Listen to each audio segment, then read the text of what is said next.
I've been working the night shift at this rundown motel for a few months now. It's the kind of place you'd expect to see on some ghost hunting TV show, with its dimly lit corridors, outdated decor, and eerily quiet atmosphere.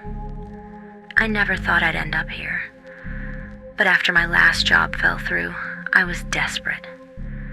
The motel sits just outside of a small, nearly forgotten town, nestled far enough from civilization that cell reception is barely a thing. And as if to add to the ominous vibe, tonight I'd be the only staff member on duty. It was a typical shift, starting at 10 p.m. The manager told me earlier that day to expect a large group check-in around 10:30 p.m. A bit unusual, considering we almost never have full bookings. The motel is small and usually quiet, its rooms accessible only from the inside hallway. There are no outdoor entrances like the ones you see in cheap roadside motels. So, when I learned that an entire group had booked every single room, it felt strange. I tried to shrug it off and focus on my usual tasks, straightening up the front desk, ensuring the register was in order, and preparing the key cards. But an unsettling feeling crept into my gut. Something about tonight felt off. By 10:30 p.m., I was on edge, waiting for the group to show up. I kept looking toward the entrance, expecting to see a crowd, but only one man walked in. He approached the front desk slowly, his steps almost silent against the old, faded carpet. The man looked odd. He wore an outdated suit, and his face was partially hidden by a wide-brimmed hat. His eyes, though barely visible in the dim light, seemed to hold an unsettling gleam. He walked up to the counter and set a bundle of cash on the desk. "I'm here for the check-in," he said, his voice smooth but lacking warmth. "Right," I replied, eyeing the stack of cash. "You're with the group, correct?" I glanced around, hoping to see others entering behind him, but the entrance remained empty. "They'll arrive later," he answered, his lips curling into a grin. "No need to worry. I'll handle everything." Normally, we require IDs for all guests checking in, but paying up front with cash? We usually turn a blind eye, especially when business is this slow. "Okay, I'll get you checked in. Here's the key to room 105. I pushed the key card toward him, still feeling uneasy. "So, when are the others arriving?" "They'll come in due time," he replied, turning to leave. "Oh, one more thing." He stopped mid-stride, glancing back at me, his grin widening. "I'll need to give you some instructions. I'll be back in 10 minutes. Before I could say anything, he disappeared down the hallway. I watched him go, his figure vanishing into the shadows cast by the dim hallway lights. An eerie silence filled the lobby. 10 minutes passed, and then 15. I glanced at the clock on the wall, its ticking suddenly louder than usual. An eerie silence filled the lobby, broken only by the occasional creak of the old building settling around me. That's when I heard it, the faint sound of children giggling. My head snapped up, my eyes darting toward the entrance. I stood up from my chair, straining to see through the glass doors, but the dim light from the parking lot revealed nothing. I felt a prickle of fear rise on my skin. Maybe some of the guests had brought kids with them, I told myself, trying to rationalize it, but I knew something was off. Suddenly, the man appeared in front of the desk, almost out of thin air. I jumped, my heart slamming against my ribs. "Did I scare you?" he asked, a smirk curling at the edges of his lips. His eyes gleamed under the shadow of his hat. I forced a laugh. "No, not really," I lied, trying to play it cool. He leaned forward, his gaze piercing through the dim light of the reception area. "Listen closely," he began, his voice low and deliberate. "This group I'm with, they're a bit different. There are certain rules you need to follow for the rest of the night." With that, He pulled out a folded piece of paper and handed it to me. "Read it," he said, his grin widening as he watched me take the paper. The look on his face sent a chill crawling down my spine. "Okay," I replied hesitantly, holding the paper between my fingers. "Pay attention," he added before turning and walking away. His head still turned towards me until he vanished into the hallway. I stared after him, my mouth dry, feeling like I'd just been dropped into some kind of twisted game. Shaking off the feeling, I set the paper down on the counter and added it to a pile of other documents. Thank you notes, customer requests, things I usually ignored until the end of my shift. I had other work to do, like finalizing the check-in, so I turned my attention back to my paperwork, hoping to lose myself in the monotony. Minutes passed, and the eerie silence returned. Then I heard it, the sound of footsteps coming from the hallway. I sighed, knowing the strange man was the only guest at the moment. Great, I thought, not looking forward to any more interactions. The footsteps grew louder, coming closer, but then they stopped, abruptly, just at the edge of my line of sight. I waited, expecting the man to appear around the corner, but nothing happened. Seconds ticked by in eerie stillness. The hair on the back of my neck stood up, and a wave of anxiety washed over me. Maybe I was just being paranoid. I needed to make sure everything was okay. Slowly, I stepped away from the reception desk and crept toward the hallway. My heart pounded in my chest as I approached the corner. I held my breath and peered around, half expecting to see the man standing there. But there was nothing. An empty hallway greeted me, silent and dimly lit. I felt a knot of unease tighten in my stomach. I had definitely heard footsteps. Shaking my head, I turned back toward the reception, telling myself I was just imagining things. But as I walked back, my eyes fell on the desk, and my heart skipped a beat. The piece of paper the man had given me was now lying face up on top of the stack. I froze, staring at it. I knew I had placed it beneath a pile of other papers, yet here it was, almost as if it wanted me to see it. Taking a deep breath, I approached the desk. My hand trembled as I picked up the paper. Maybe it was time to read whatever was on it. I unfolded the paper with shaky hands, my pulse quickening with every second. It felt as though the paper itself radiated a faint chill, a subtle reminder of the man's unsettling presence. I swallowed hard and started to read the neatly typed list. Guests' rules for the night. Rule 1. If you see any of us standing in the hallway at night, do not acknowledge us. We are there for a reason, and it has nothing to do with you. Rule 2. If you encounter a crying child in the lobby or hallway, do not approach.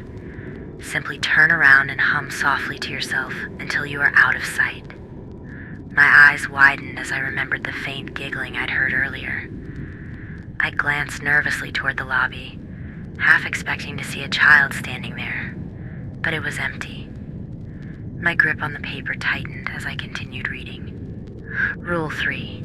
If you hear multiple voices coming from a single guest room, do not be alarmed. Speak only when the voice you recognize asks you a direct question.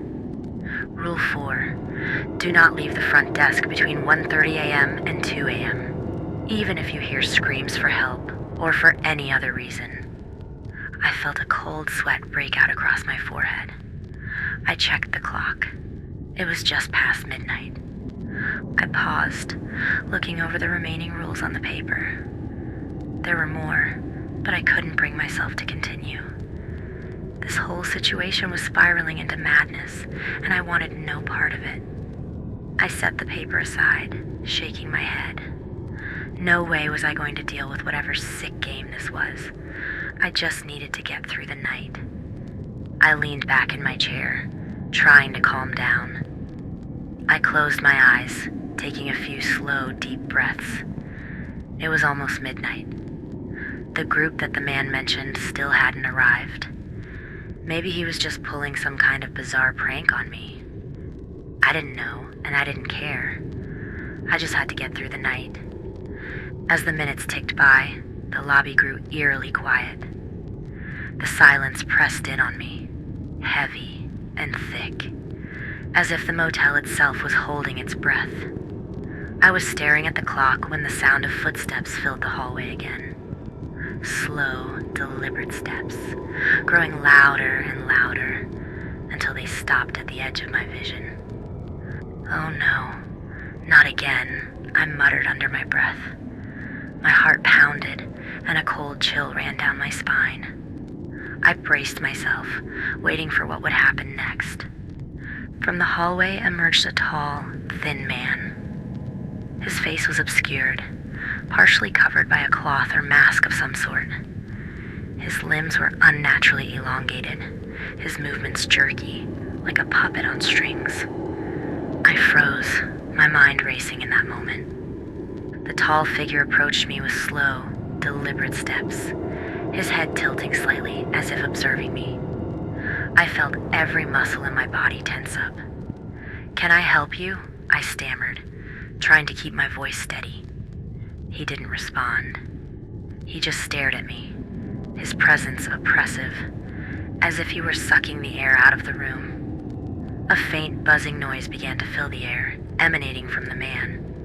It grew louder, worming its way into my ears, vibrating through my skull. I glanced down at the desk in an attempt to break eye contact, and there it was, the list of rules. My eyes darted across the page until I found what I was looking for. Rule 5. If a guest stares at you for more than 5 seconds, close your eyes and count to 5. When you open them, they should be gone. The buzzing intensified, growing almost unbearable. I squeezed my eyes shut, my mind racing. I started counting. 1, 2, 3. My heart was slamming against my chest, every beat faster than the last. The buzzing noise pulsed around me, making my skin crawl. 4, 5. The buzzing had stopped. I opened my eyes. The lobby was empty. I felt the tension in my body release all at once, leaving me lightheaded and shaky. My breath came out in ragged gasps as I leaned against the desk for support. I glanced at the clock. It was 1 a.m. I had 30 minutes until I had to abide by Rule 4, the one about not leaving the front desk. I grabbed the list again, my hands trembling as I read further. Rule 6. Should you hear scratching or scraping sounds coming from under any of our doors, ignore it. Rule 7. When a child guest brings you a drawing, accept it with a smile and look at it. Rule 8. When you hear whispering behind you while you stand at the desk, do not turn around. Rule 9. If you notice a guest's reflection in the lobby mirror staring back with a different expression, avert your eyes immediately. "Oh God," I whispered. My hands were shaking uncontrollably now. This wasn't some joke. This wasn't just a prank. Something was very, very wrong here, and I was stuck in the middle of it. I heard a soft rustling sound to my left. I turned my head slowly, my heart leaping into my throat. Standing just at the edge of my vision was a small child, their face hidden under the hood of a dark sweatshirt. I couldn't make out any features, just a shadowy outline. The child stepped forward, extending a pale hand toward me. In it, they held a piece of paper. My blood ran cold as Rule 7 flashed through my mind. I forced myself to smile, though every nerve in my body screamed to run. "Thank you," I managed to say, reaching out to take the drawing. I looked down at the paper in my hand. It was a crude drawing of a man with no face, just smooth skin. No eyes, no mouth, no nose. A shiver ran down my spine. Suddenly, the child snapped their head up, the hood falling back. My breath caught in my throat. The face was just like the drawing. Smooth, featureless skin where eyes, a mouth, a nose should be. I stumbled backward, tripping over my chair and falling onto the floor. My pulse thundered in my ears, drowning out every rational thought. When I managed to look up again, the child was gone. I sat there for a moment, frozen, my mind reeling. This was too much. I had to get out of here. I didn't care about the job, the rules, any of it. I just had to leave. I scrambled to my feet and was about to rush toward the exit when I stopped dead in my tracks. The man, the one who had checked in earlier, was standing in the middle of the lobby, his grin wider than ever. "Going somewhere?" he asked, his voice dripping with amusement. I opened my mouth to speak, but no words came out. I just stood there, my body trembling. The man tilted his head, eyeing me with a look of eerie satisfaction. "See, I forgot to tell you the most important rule," he said, his voice lowering to a whisper. "Under no circumstances should you leave the motel before sunrise. You may find yourself unable to return." A chill ran through me. "Return from where?" I asked, my voice barely a whisper. He grinned wider, his eyes glinting with a strange light. "That's for you to discover," he replied cryptically, before turning away. He walked slowly toward the hallway, his gaze lingering on me until he disappeared around the corner. I was left standing in the lobby, my mind a whirlwind of fear and confusion. I glanced at the clock. It was 1:25 a.m. I didn't know what to do. Should I stay? Should I leave and risk whatever was out there? My heart was telling me to run, but my instinct screamed at me to heed the rules. As I stood there, paralyzed by indecision, it began. Screams, coming from the hallway. Harsh, guttural screams that echoed through the motel, bouncing off the walls and pounding into my skull. I glanced at the clock. 1:32 a.m.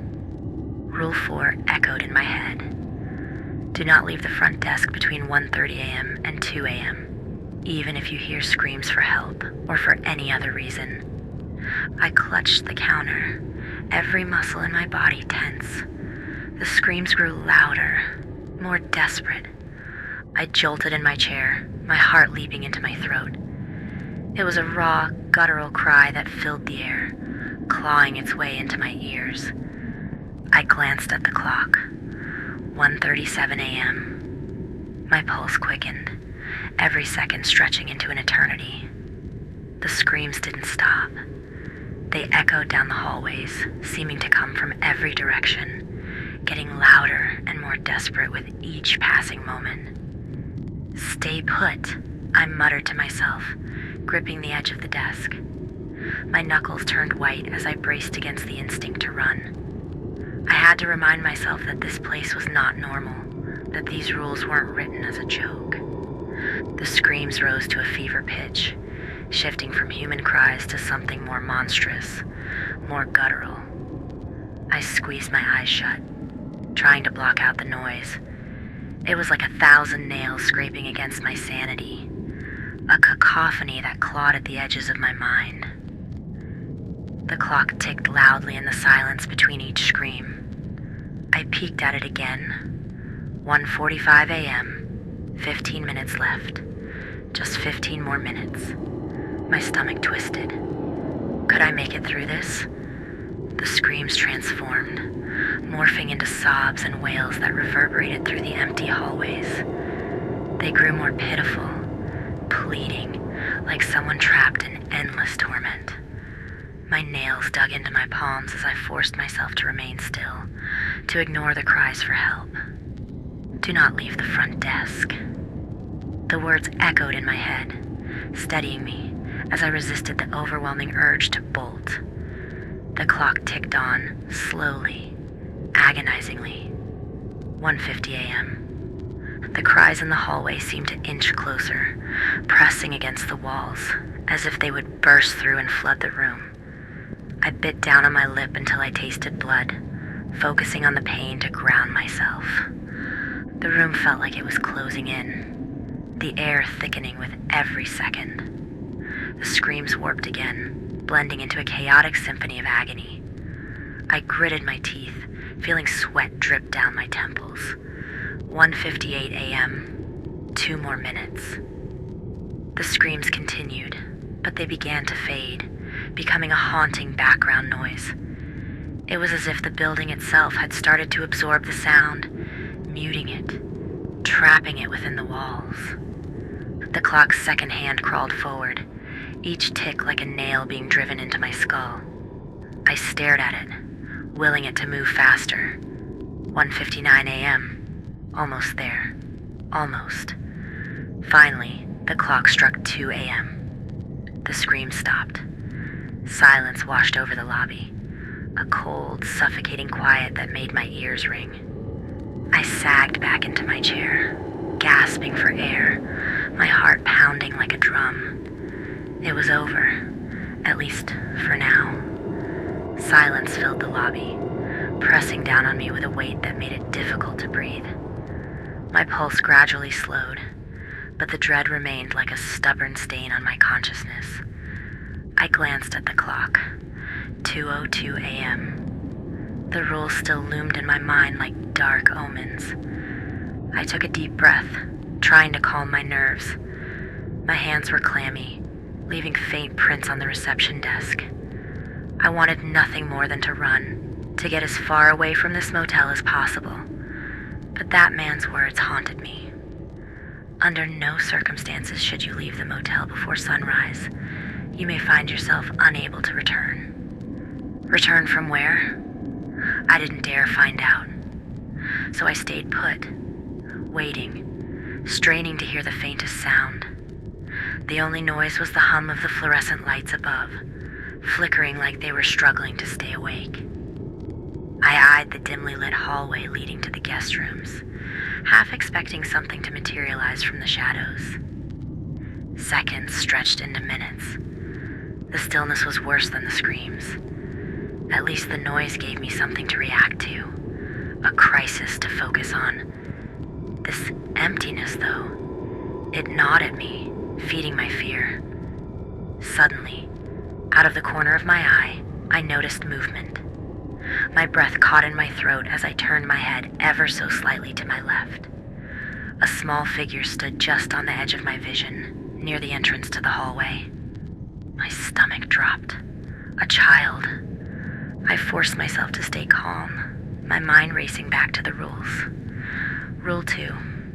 If you encounter a crying child in the lobby or hallway, do not approach. Simply turn around and hum softly to yourself until you are out of sight. The child didn't seem to be crying, at least, not yet. Its small frame eerily still. For a moment, I thought it might be one of the guests' children playing some sick joke. But deep down, I knew this was something else, something not human. The child's head tilted slightly, as if it was trying to see me better, trying to gauge my reaction. I felt a shiver run through me. I needed to follow the rule, and I needed to do it now. I slowly turned away, keeping my eyes fixed on the front desk. My heart was thudding loudly in my chest, each beat echoing in my ears. Then, a sound broke the silence, a soft, pitiful whimper. The child had begun to cry. I forced myself to hum, keeping it soft and steady, like a lullaby. The sound felt unnatural leaving my lips, awkward, almost mechanical, but I didn't stop. I hummed a song I barely remembered from my childhood, something my mother used to sing when I had nightmares. I kept my eyes forward, focusing on the front desk, refusing to acknowledge the presence behind me. The crying grew louder, more insistent, like it was trying to claw its way into my head. I hummed louder, my voice trembling. Every fiber of my being wanted to turn around, to see what was standing just a few feet away. But I didn't. Don't look back, I told myself. Don't even think about it. Gradually, the cries softened, dwindling to faint sobs, and then finally, silence. I swallowed hard, daring to let out a slow, shaky breath. I continued to hum as I moved towards the far side of the reception desk, placing the solid wood between me and whatever had just been there. I risked a glance to the side. The hallway was empty. I slumped into the chair behind the desk, my whole body trembling. I closed my eyes for a moment, trying to regain some sense of composure. It was over. I had followed the rule, but the relief was fleeting. This was only a small victory in what felt like an unending nightmare. 2:17 a.m. The seconds ticked away, each one like the drip of a leaky faucet, reminding me that time was still moving, even though it felt like the night would never end. A creak sounded to my right. I snapped my head towards the lobby mirror. It was an old, ornate piece with a wooden frame. I glanced at my reflection, my own pale, tired face staring back at me, eyes wide with fear. I almost looked like a ghost myself. But then, something caught my eye. Behind me, near the hallway entrance, a figure stood. My heart nearly stopped. It was the child again, but this time, its face was visible in the reflection. My stomach twisted. Its eyes were hollow, dark pits that seemed to go on forever. Its mouth twisted into a grin that stretched far too wide. Rule 9. If you notice a guest's reflection in the lobby mirror staring back with a different expression, avert your eyes immediately. I yanked my gaze away, my heart hammering so hard it felt like it might burst out of my chest. I squeezed my eyes shut, trying to erase the image burned into my mind. The grotesque, hollow-eyed stare, that horrible smile. It felt like it was seeping into my thoughts, tainting every corner of my brain. I stayed like that for a few moments, eyes closed, breathing deeply, willing the fear to subside. The room felt colder, as if whatever was behind me had sucked all the warmth out of the air. My mind buzzed with the pressure of it, an unbearable itch that begged me to look back, to check if it was still there. Don't look, just breathe. Let it go. Minutes passed, or perhaps only seconds. It was impossible to tell. Slowly, I opened my eyes, staring down at the reception desk. I didn't dare look at the mirror again. I waited, straining my ears for any sound that might betray its presence. But there was nothing, only the faint hum of the lights and my own ragged breathing. Gradually, I allowed myself to glance towards the hallway. It was empty. I turned back to face the lobby, keeping my eyes away from the mirror. I was safe, for now. My heartbeat gradually slowed, returning to something close to normal. I sat there, staring blankly at the reception desk, trying to make sense of what had just happened. This was no ordinary night. It was like I had been thrust into a world where the rules of reality no longer applied. For a moment, I found comfort in the ordinary act of breathing, in the faint hum of the reception lights overhead. But the feeling of dread lingered like a shadow in the corner of the room. Slowly, I started to regain some control over my thoughts. I closed my eyes and took a deep breath, focusing on grounding myself in this moment. What am I even doing here? I should just leave, get out of here while I still can. But then the man's words replayed in my head. You may find yourself unable to return. Was it a threat? Or just another trick to keep me here? I glanced toward the glass doors that led to the parking lot. The exit was right there. My car was waiting just a short sprint away. I could grab my keys, dash outside, and be gone in less than a minute. But what then? What did he mean by unable to return? My fingers drummed nervously against the edge of the reception desk. I could leave, but what if I was wrong? I looked at the clock again. 3 a.m. I decided to wait, to give it more time. After all, I'd made it this far. If sunrise was my safety net, I wasn't about to jeopardize it with just a few hours left to go. I kept glancing at the clock, willing time to pass faster. The seconds dragged like molasses, each tick echoing in my mind, mocking my sense of urgency. 3:30 a.m. My nerves were on edge, but I'd begun to find a rhythm in the silence. Maybe I could endure this. Maybe the worst had passed. 4 a.m. The hum of the lights, the rustle of papers on the desk, and even my own shaky breathing became a mantra. A reminder that I was still here, still holding on. 4:30 a.m. I stood up and paced behind the desk, rubbing my arms to keep warm. The air felt colder, the shadows in the hallway longer, but I focused on the upcoming dawn. Just hang in there. Finally, it was 5 a.m. An hour left. I exhaled a sigh of cautious relief. But then I felt it. A change in the air. An unspoken tension settling into the room like a fog. I turned my head towards the hallway, feeling my stomach clench with dread. The shadows shifted slightly, and then they emerged. The hallway was filled with figures, standing silently in the dim light. Men, women, children. They crowded together, facing my direction, but remaining eerily still. My heart thudded in my chest as I remembered Rule 1. If you see any of us standing in the hallway at night, do not acknowledge us.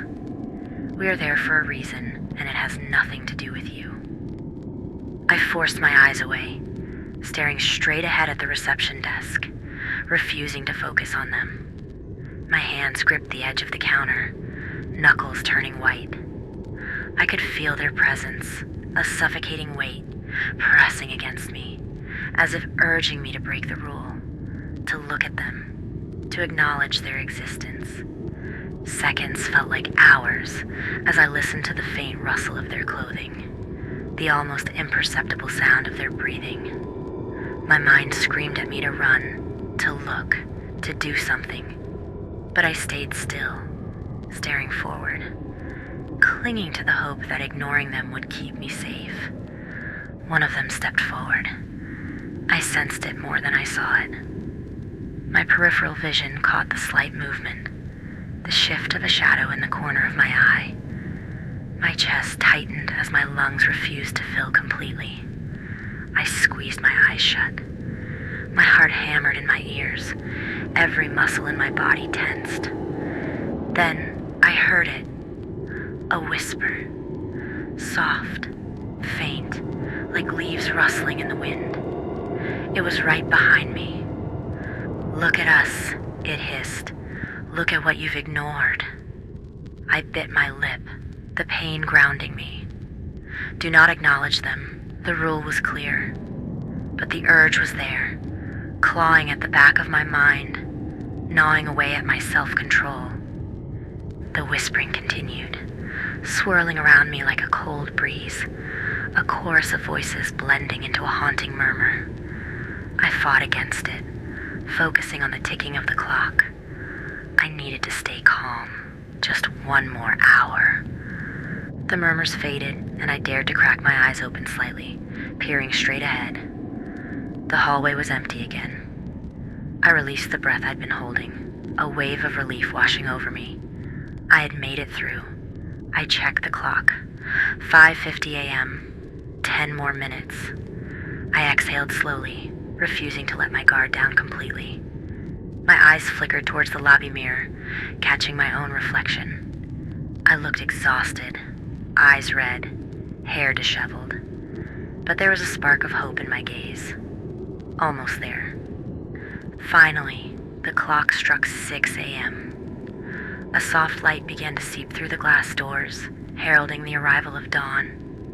I felt a weight lift from my shoulders, the suffocating pressure that had filled the room dissipating with the darkness. I stood up on shaky legs and took a deep, shaky breath. It was over. I had made it. I walked towards the glass doors, pushing them open to let in the cool morning air. It was like stepping into a different world. The motel parking lot was bathed in the warm glow of the rising sun. The birds were chirping, the early morning mist lifting from the ground. I turned back one last time, glancing at the now empty lobby. It looked normal, mundane, as if the horrors of the night had never happened. I grabbed my jacket from behind the counter and stepped outside, letting the door swing shut behind me. I walked to my car, feeling the sun on my face, the warmth sinking into my skin, dispelling the chill of the night. I slid into the driver's seat, started the engine, and glanced back at the motel one last time. For a moment, I thought I saw a figure standing in one of the windows, a shadowy silhouette watching me. I blinked, and it was gone. Shaking my head, I pulled out of the parking lot and drove away. As the motel faded in the rearview mirror, I let out a shaky laugh.